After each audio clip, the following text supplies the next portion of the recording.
What's up, guys? It's Logan. So I'm here with another video today, and today I have my friend again, Imagine, with us, and we're going to be discussing a topic that's really recent. It's going to be the H&M. So it's basically H&M released a couple of new shirts, a couple of new styles. You feel me? And one of the styles was a black guy who had on a shirt that said "the coolest monkey in the jungle." So they're trying to. I want to know what were your feelings on it, and then what exactly do you think we should do going forward to deal with it? Yes, I do think that it's offensive, but H&M has expressed that they didn't prefer, they thought that black people like basically brought down the name on their clothing like years ago, maybe a year or two ago. They thought that black people brought down the name of their, you remember how Tommy Hilfiger didn't want black people wearing stuff? Right. It was like the same thing, like H&M said that? Yeah, like a year or two. Brought down the value. Like a year or two ago, there was a statement released saying that. So when I seen that, I was like, okay, I mean, you know, H&M hasn't really been pro-black, but then, of course, that was pretty bold of them to do. As far as what people should do, I think that it's like your own individual, like, however you feel about it, that's how you should go about it. Because at the end of the day, people shop at H&M because it's cheap. Not because, you know, any personal reason of, they got better fashion. No, H&M's clothes are pretty mediocre. So it's not like, you know, you have to go there. So it's your personal, if you're trying to save some money, then whatever, do you. But at the end of the day, just know that they not here for you. What do you plan on doing? Do you plan on still shopping there? No. Honestly, I don't plan on it, but I probably will. Because it's like, you know how sometimes you go to the store, you like $5. Yeah. I mean, I guess. Yeah, this exactly. little $5 is not hurting or helping their company.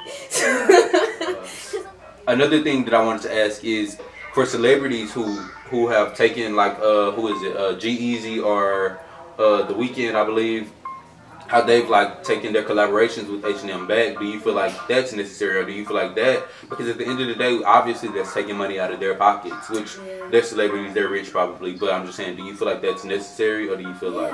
I do think it's necessary because it shows their supporters that you have a worth, you know, like your worth is beyond this money, like you have morals, like you should be able to like fight for what you believe in. And I think that when bigger people do it, it helps us to see ourselves and like know, I guess it sets an example for us to raise our expectations, like from the people that we support, because we're consumers, and I feel like we should be supporting people that support us. I definitely agree, because I feel like they're basically showing an example to us that they're selling cheap clothes. Yeah, they are paying me, but at the end of the day, there's no cheap clothes that's worth me supporting this business. And just like them, there's no check that's worth me allowing y'all to use my image to sell y'all clothing. Exactly. Like, you can give me all of these millions of dollars, but there's no worth that I'm going to say, you can pay me this much money, and I'm going to support you calling black people monkeys. Exactly. So yeah, I definitely agree. I feel like that. I really do respect. And I don't know, it's G-Eazy. And G-Eazy is white. I keep saying Post Malone. The Weeknd is black. But G-Eazy is white. So I really respected the fact that he did it.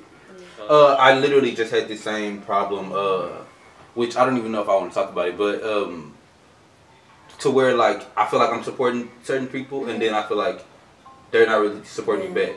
So it's like, do I stop supporting, or do I just like, it's so hard, like dealing, like I've had that same instance where I was supporting someone, and you know they have a big following, but they're close enough for me to like, you know, have a relationship with them, and I would see them and they're like, oh yeah, you're cool, I'm happy you came to my event, but then whenever I, you know, there's never any reciprocation. Yeah, whenever you need their help, it's not like I'm supporting you because I need something back. Right. But it's the fact. It's just the point. Exactly. And I feel like that's literally with this. And I feel like, like I said, the best thing to do would be to not shop there. That's obviously the clear solution. Don't shop where you aren't celebrated or whatever. But at the same time, it's very convenient, and it's very inconvenient to have to go and say, oh, I want a white t-shirt today, and I only have $10, but I have to go find a black owned place to sell $10 white t-shirts.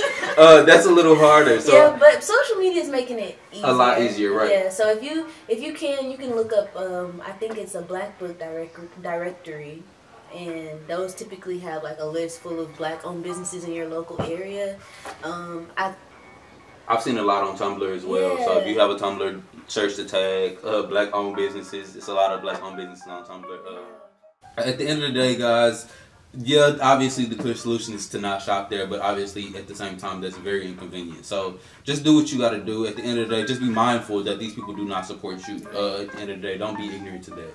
And that's pretty much all you can do. So yeah, shop at Black-owned businesses. Search the hashtag Black-owned businesses, and yeah.